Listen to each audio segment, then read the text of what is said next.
Lazavik, who wins the game. And I think both players know that is match over. Impossible for Arjun to make a comeback now. Impossible. And he resigned there because he realized that there was no incentive for Denis to actually win that game.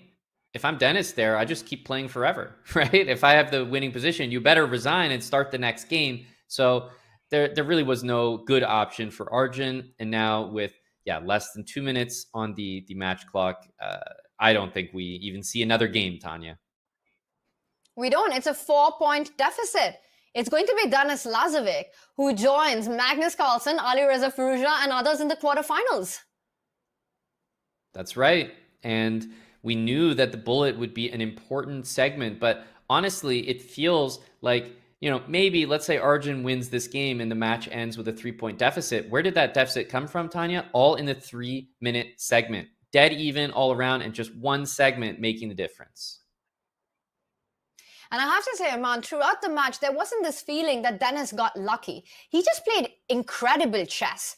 He was in form when it came to any kind of position. He had these opening approaches that worked out beautifully. He was able to convert those endgames, put the pressure on, keep the game going, strike on the clock when it required, bring on the tactics when they presented themselves. Just an overall great performance by the youngster. Truly, an all-around performance. He showcased a little bit of everything. The speed was there for Denis. He was tactically sharp as well. He was also able to grind out a lot of equal endgames for a win, something that you associate that more with Magnus, right? So just a lot of qualities that he was able to showcase today. And I don't even recall Arjun playing a terrible match. Denis was just better. And that's what makes it so impressive, because we're talking about the world number 4. We're talking about one of the absolute elite players in the world in Arjun Erigaisi. And then Denis Lazavik, not as well of a known name amongst the casual fans, but we have seen him time and time again come into these faster formats, punch above his weight, score those big match victories, lose sometimes, but not by a big margin.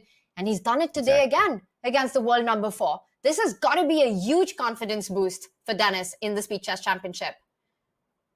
100%. And he just consistently shows up time and time again. He never loses by a big margin. And that is the mark of someone who's eventually going to find success. If you get blown out by 10 points, of course, you got a lot of work to do. That's a clear margin. But even when he's losing, he's barely losing. And, honestly, when he's winning, he's barely winning as well, because his matches are just so razor close.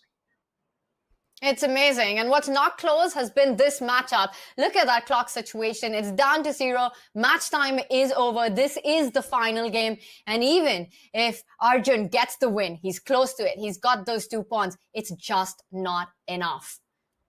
That's right. No, and Denis maybe took the foot off the gas. He knows the situation here. Both of the players do. Let's see if Arjun can claim this final result. But then it really would be just that 3-minute portion where Denis truly outperformed his rival. He was shining throughout it. He got the first win with the black pieces. He was always the one starting from the 5+1 to take the lead throughout the match, except one moment in the last couple of hours. So it's been incredible to watch. And I'll also point out, Arjun Erigaisi is one of the players in this year's Speed Chess Championship. By the way, not even sure if this is a win anymore. A rook and bishop versus rook. Give black enough time, you hold it. It doesn't matter. Arjun Erigaisi is going to be a big favorite to make it to London for the finals. Yeah, I was actually going to ask, why is Arjun playing on?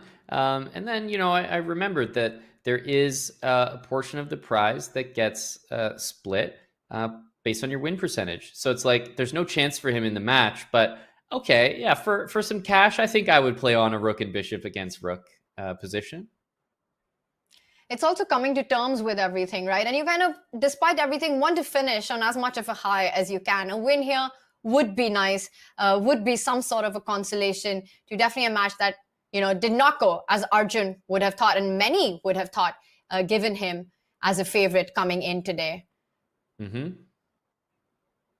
Yeah, completely agree. But we're going to see this conclude. This is absolutely the end of things. The match clock has already expired, and we are just witnessing a very drawn endgame, but definitely one that you don't always see end up as a draw, Tanya.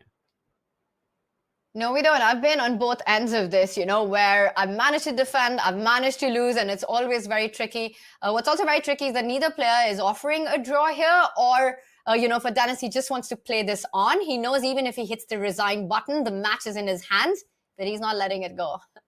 Yeah, exactly. That's a good point. I have my, not claim to fame, but claim to shame. I lasted 49 and a half moves in an endgame like this, and unfortunately tried to claim a draw as I realized I was losing this endgame, and it was 49 and a half moves. So I lost this from the defensive side. Oh, that is brutal. But I think you're not alone. We've seen that happen, across the absolute elite in the world as well. I remember Vidit losing to Magnus, I think in freestyle chess, in this exact sort of dynamic at the very, very end after defending for what felt like forever. And here it is, right? It's spoken into existence. There's no rook f3 in this